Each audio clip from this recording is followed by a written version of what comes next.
হয়ে আছে, মানে মংলাজুড়িতে যাব জানুয়ারি 8 তারিখে, এখনই সব নাম দেওয়া রয়েছে। যতবারই যাইব, এই বর্ষাকালে যাচ্ছেন, বর্ষাকালে যাচ্ছ তুমি, আরে বর্ষাকালে সুন্দরবন যেরকম দেখতে, সারা বছর তো ওই রূপটা হয় না। তুমি ধরো গালুডিতে গেলে, ওই যে বর্ষাকালে শাল গাছ, জঙ্গল। আমরা গেছিলাম নাসিক এই 15ই আগস্ট, মহারাষ্ট্রে। হ্যাঁ 15ই আগস্টে। আমার আমার এক ভাইয়ের বাড়ি আছে পুনেতে, চলো পুনেতে যাওয়া যাক। এবার নাসিক থেকে পুনের ডাইরেক্ট ট্রেন তখন একটাই, সকাল 4:30।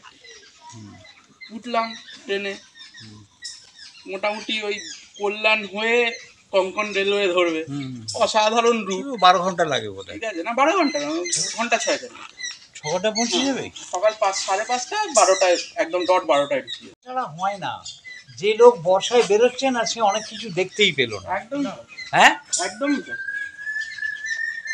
আসলে সবাই তো সব রকম।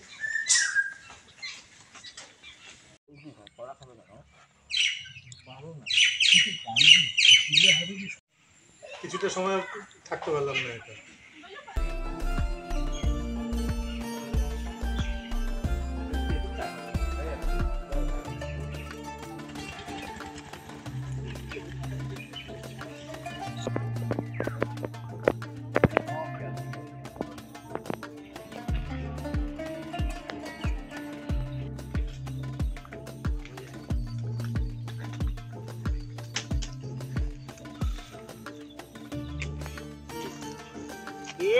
কেক খাবে?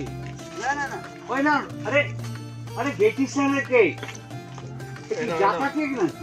নাও, আরে খেয়ে দেখো তারপরে বলো। খেয়ে দেখো, আচ্ছা আগে খেয়ে নাও তারপরে বলো কেমন। খাও খাও।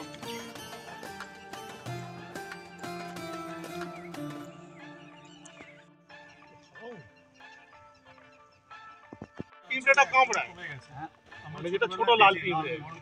কামড়া তো না, ওগুলো একটু বড় সাইজের লাল। মনিয়া মেটেরিয়াল নিয়ে যাচ্ছে, ওই মনিয়াটা খাসি। হ্যাঁ ওই যে যাবো তো তোমাকে, তুমি যদি বাড়িটা নাও তাহলে আমার টাকাটাও বোধহয় ঋণ মুক্ত হবে।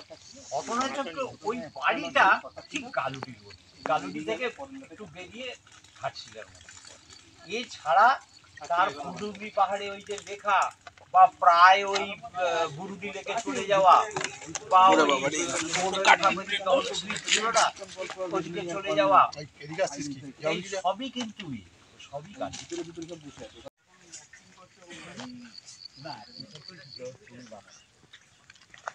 ভীষণ বানানোর গল্প আছে তো, কিছুই করছে না, ওটাই ওর স্বভাব ওইভাবেই। ও শিকারের জন্য অপেক্ষা করছে, যদি একটা মাছ পায় বা